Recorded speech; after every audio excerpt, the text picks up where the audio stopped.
तुम्हारी सुने और गुने है वो हमारी सुने और गुने है बाजे अधिक बजाए सकी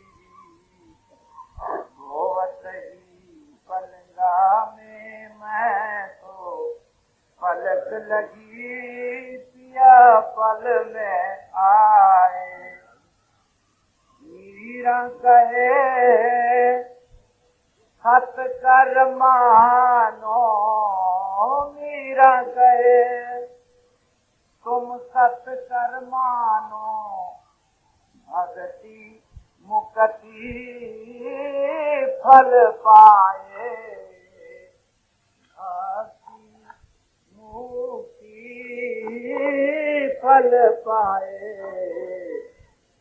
होवत ही पलंगा में मैं तो पलक लगी पिया पल में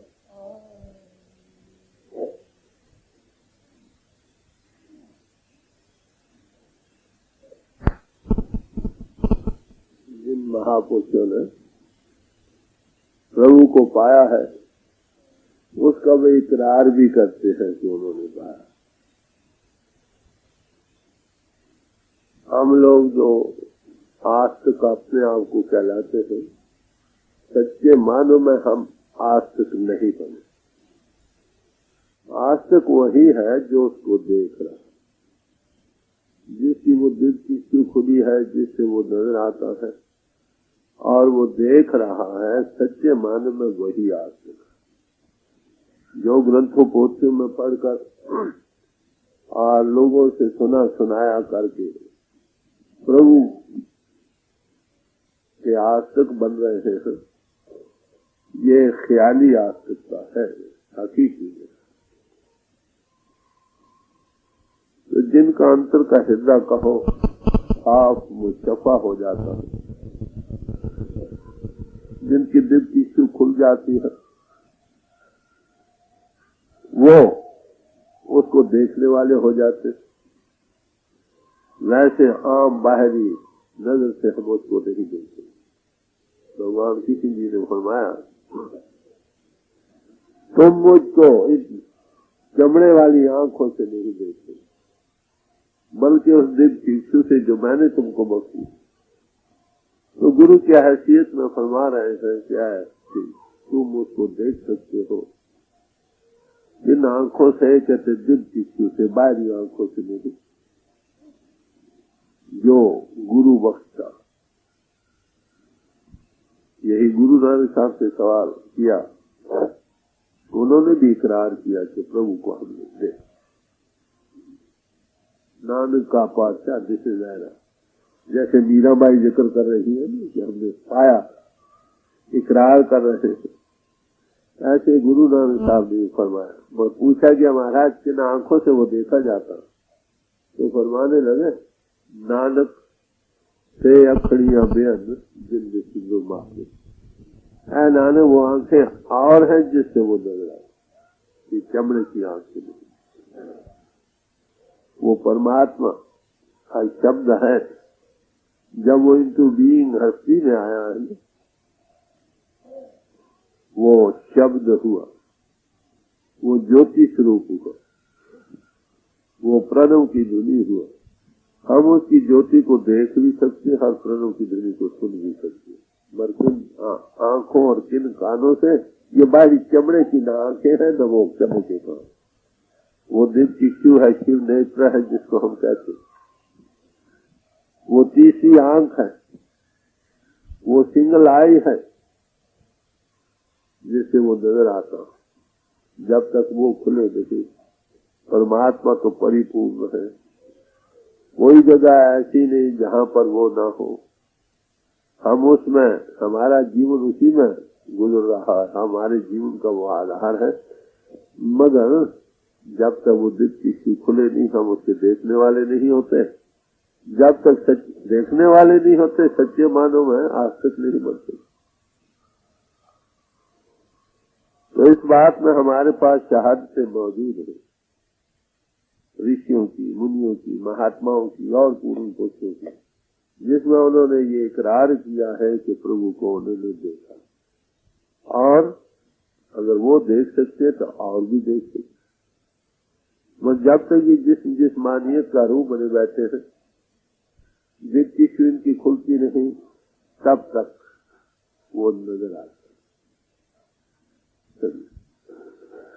वो योग से, के साधन से, योग कहते हैं युज से निकलता, सोच का बाहरी तरफ से हटा कर उस परिपूर्ण परमात्मा के साथ जुड़ने का नाम योग है।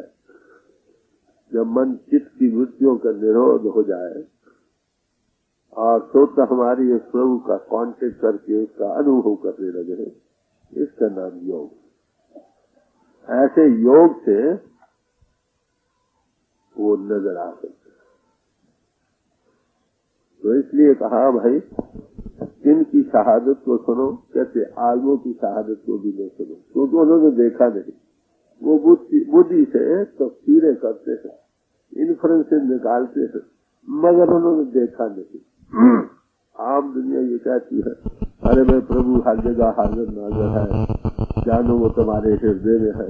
ये महसूस ही करना है, देखा तो नहीं, देखना कुछ और, या नतीजा इख्ज करना है, इन्फ्लुएंसेस निकालने हैं।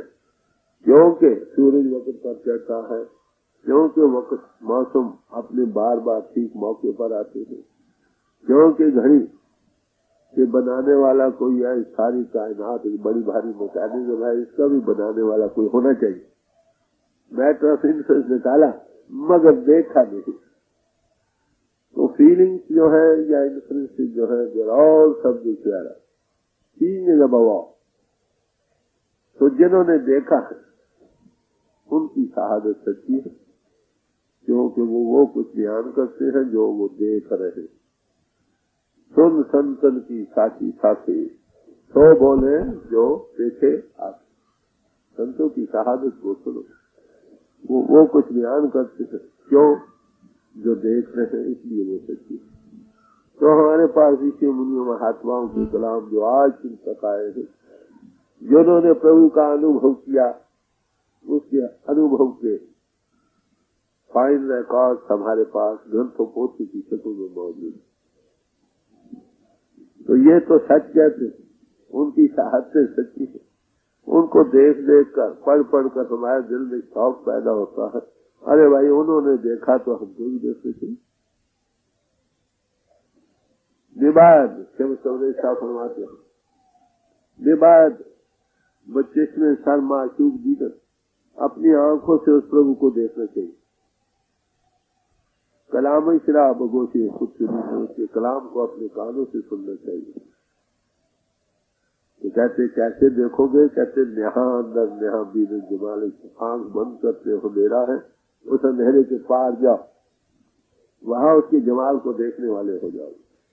कौन करेगा? हिस्से नेहा से करोगे तो उसको महसूस करेगी, आत्मा अनुभव करेगी परमात्मा। जब तक तुम आत्मा नहीं बनते, सुख नहीं होते, तब तक हम उसका अनुभव नहीं करते। वो न बुद्धि से जाना जाता है। वेदांती को कहता है कि बुद्धि के दायरे में उसको लाना, प्रभु को, इतना ही नामुमकिन है जैसे शराब के पीने से प्यास का बुझना नामुमकिन है, जैसे रेत से तेल का निकालना नामुमकिन है। इसी तरह बुद्धि के दायरे में उसका, अल्पज्ञ बुद्धि के दायरे में उसका अनुभव करना नामुमकिन है। न वो प्राणों से जाना जाता है, न इंद्रियों से, न और किसी जरिए। उसका अनुभव करना है आत्मा में। हम आत्मा है, आत्मा देहधारी। हमारी आत्मा मन के अधीन है, मन इंद्रियों के अधीन है। ये शरीर का और जगत का रूप बना बैठा। जब तक ये एनालाइज करता नहीं अपने आप को, आत्मा को, जड़ चेतन को अलग करके अपने आप का अनुभव नहीं करता, ये प्रभु अनुभव को नहीं पा सकता। इसलिए सब महापुरुषों ने जो भी आज दिन तक आए हैं सबने यही बयान किया है, अपने आप को जानो। उपनिषद भी यही कह रहे हैं, ओल्ड ग्रीस भी यही कहते हैं, क्राइस्ट भी यही कहता है, गुरु नानक साहब भी यही कहते हैं, कहो नानक बिना पाची ने मिटे न ब्रह्म की काय। जब तक तुम अपने आप को नहीं जानते, ये भ्रम जो बन रहा है ये मिट नहीं सकता। भ्रम किसको कहते हैं? भ्रम वो चीज है जो असल में कुछ और हो, हमें नजर किसी और शक्ल में आ रही है। तो ये जिस्म बदल रहा है, जगत के जरे जरे बदल रहे हैं, मैटर चेंजिंग, हमें ये जिस्म अस्थिर बाहर रहा, यही भ्रम। हम इस मकान के मकीन हैं, इस शरीर के चलाने वाले हम इस शरीर का रूप बने बैठे, इसी का नाम है। जब तक तुम अपने आप को एनालाइज करके जिस्मानी से ऊपर आकर अपने आप का अनुभव नहीं करते, तो अनुभव को पा नहीं सकते। Self knowledge precedes God knowledge. तो अपने आप का जानना ये पहला कदम है। जिस महापुरुष की मानी लोगे वो इसी तरफ हमारी तवज्जो दिलाएंगे। तो इस वक्त तो आपके सामने एक दो महापुरुषों की वाणी रखी जाएगी, गौर से सुनिए वो क्या कहते हैं इसी बारे में।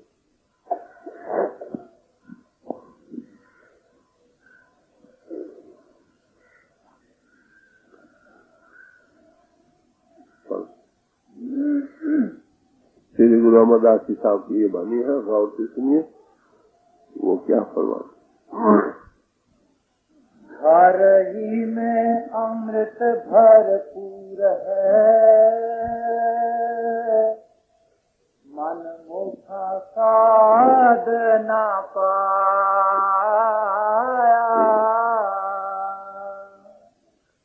फरमाते हैं कि तुम्हारे जिस्म रूपी घर ही में अमर कर देने वाली चीज मौजूद है।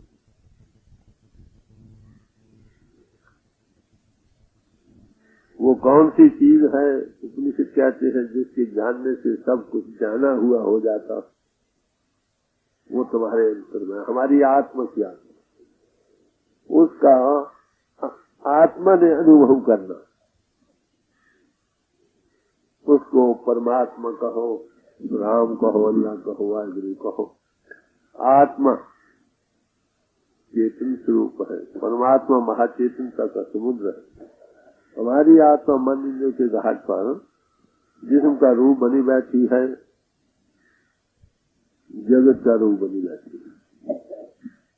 अगर हम इसको मन इंद्रियों से आजाद कर ले तो ये चेतन स्वरूप कॉन्शियस एंटिटी चेतन रूप विचारों अपना इसका अनुभव करेगी।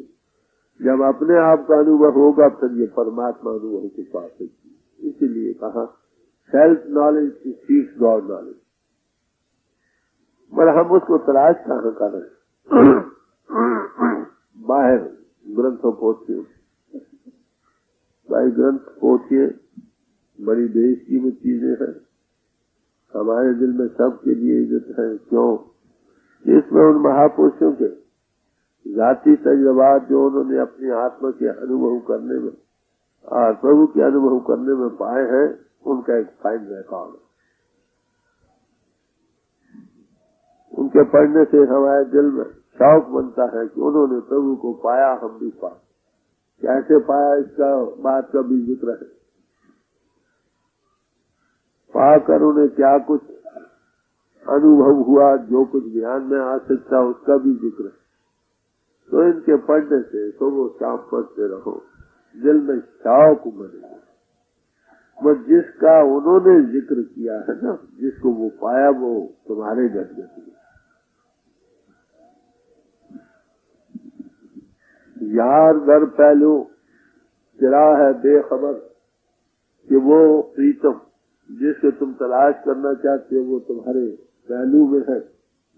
ऐ बेखबर इंसान, यार दर तो बिगे तू दर, वो तो तेरे अंतर में है और तू दर बदर उसको बाहर मुखी तलाश कर रहा है।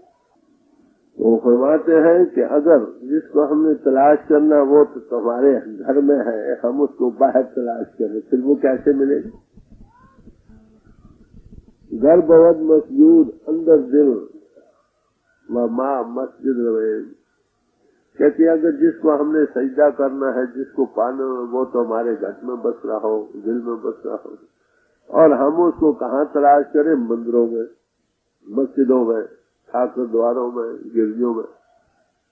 अरे भाई हमारे दिल में इनके लिए भी इज्जत है। क्यों? कि यहाँ इकट्ठे भाई बैठ कर प्रभु की याद करते, बस जिसकी जो याद कर रहे हैं वो हमारी आत्मा की। तो जहाँ वो बसता है वहाँ उसको तलाश न किया जाए, बाहर उसकी तलाश किया जाए, कहते वो सारी मेहनत आपकी उसकी कीमत क्या पड़ेगी? तो फरमाते हैं बेतरफ बेकारी हर दिन न बाशिरकार, सवाए बेकारी के सारी की कीमत और कुछ नहीं। सुबह से शाम तक मेहनत की मजदूरी कुछ न मिली। धर्म स्थानों में जाओ, वहाँ बैठ कर प्रभु के गुनावाद गाओ और महापुरुषों की वाणियों का स्वाध्याय करो, पढ़ो, विचारो, समझे उसमें क्या दिया है कि वो तुम्हारी आत्मा की आत्मा। हम उनको कहाँ ढूंढ रहे हैं? कहीं तो ग्रंथों पोथियों में, अरे भाई उनकी भी जरूरत है। कहीं बाहर धर्म स्थानों में, अरे भाई उनकी भी दिल हमारे दिल में इज्जत है। कहीं तीर्थों पर, दरियाओं के तटों पर, पहाड़ों की चोटियों पर, दरियाओं के तटों पर तीर्थ स्थान जो बने हैं वहाँ एकांत स्थान, ताकि इंसान दुनिया की झंझटों से आजाद होकर रूह अफजाई के लिए वहाँ जाए। तो हमारे लिए उनके लिए भी इज्जत है। वहाँ कोई न कोई ऋषि मुनि महात्मा रहे, वहाँ जाओ, घर बार से छुट्टी करो, थोड़ी देर के लिए अनमही पुरुषों से मिलो, और जैसा उन्होंने उसका अनुभव किया हम भी कर लें। इसलिए मगर अगर ये आप कहो कि सिर्फ दरियाओं के तटों पर जाकर ही वो मिलेगा, भाई ये ठीक है। कबीर साहब क्या कहते हैं? वस्तु कहीं ढूंढे, कहीं विदावे हाथ, चीज तो कहीं और हो, हम उसे तलाश किसी और जगह कर रहे हैं, वो कैसे मिलेगी? वो प्रभु परमात्मा वह विरोकार पर कोई जिसके अनेकों नाम ऋषि मुनि महात्माओं ने रखे, वो है हमारी आत्मा की आत्मा। इसी हरि मंदिर, ये शरीर हरि मंदिर है जिसे सच्ची की जोत, ये शरीर ही सच्चा हरि का मंदिर है, body the temple of God, जिसमें परमात्मा बस रहा। अरे भाई तुम भी इसी में बस रहे। गुरु अर्जुन साहब ने फरमाया एक का संगत इकत ग्रह बसते, मिल बात न करते भाई। एक ही संगत में, एक ही घर में दो भाई आत्मा और परमात्मा बस रहे हैं, मगर अफसोस कि आत्मा प्रभु से बातचीत नहीं कर रहे। तो अगर ग्रंथ पोथियों का सबका सार यही है कि वो परमात्मा तुम्हारे घट घट में, घट घट में हर जीव बसा है, संतन क्यों पुकार, सब संत पुकार पुकार कर कहते गए अरे भाई वो प्रभु तुम्हारे घर में, तुम्हारी आत्मा से आत्मा। अगर वो हमारी आत्मा की आत्मा है और आत्मा ने ही उसका अनुभव करना है, तो पहले अपने आप को जान। हमारी आत्मा को क्या बीमारी? ये मन के अधीन है, मन आगे इंद्रियों के अधीन है, भोगो रसों में लंपट हो रहा है। पहले आत्मा को इनसे आजाद करो, अपने आप को जानो, फिर तुम्हारा परमात्मा तुम्हारे घर में मिले। अभी मीराबाई कह रही थी ना, मैं पलंग पर लेती थी, आंख बंद की तो प्रभु मेरे आ गए। लोगों ने सो सोकर, भूख नींदों में सोकर, खाब खरगोश की तरह उस प्रभु को गवा लिया था। कहते मैंने जागने से गवा लिया। एक जी का ध्यान है। अरे भाई जब तक तुम दुनिया की तरफ से नहीं सोते, उस तरफ जाग नहीं सकते। इंद्रियों के घाट पर जब तक बैठे हो, वो अदृश्य और अगोचर है, वो इंद्रियों के घाट से ऊपर जाकर मिलता हो, उसको तुम कैसे पा सकते? हाँ तुम पा सकते हो। महापुरुषों ने इकरार किया कि हमने पाया। अरे भाई तुम भी पा सकते हो। जो एक इंसान ने किया है, दूसरा इंसान भी अगर उसी तरह करेगा वो भी पा लेगा। तो बड़े प्यार से समझा रहे थे कि भाई गहरी में अमृत भरपूर है, मन मुखा साधना। इस शरीर की घर में ही वो अमर कर देने वाली वस्तु जिसके साथ हमारी आत्मा लग के अमर पदवी को पा जाती है, वो तुम्हारे अंतर ही नहीं बल्कि भरपूर है, ओवरफ्लो कर रहा है। प्याला हो ना, ऊपर से भरा हो तो ऊपर से गिरता हो जो पानी, इतना भर जाए कि ऊपर से गिरे। कहते से वो प्रभु हमारे अंत में ओवर कर बाहर गिरा, मगर कहते हमें नजर क्यों नहीं आता। मन मुख साधना, जो मन के मुख बने पड़े हैं वो उसके रस से खाली। मनमुख की तारीफ गुरु अमरदास जी साहब ने फरमाई,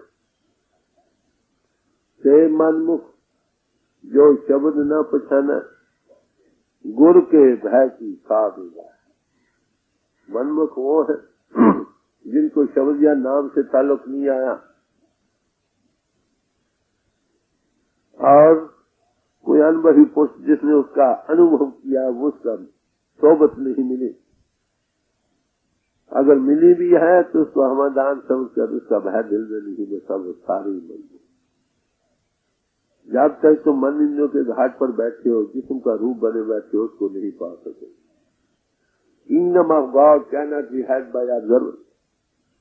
बाहरी इंद्रियों के घाट पर उसका अनुभव नहीं कर सके। वो परमात्मा की बादशाह तुम्हारे घर की, kingdom of God is with you.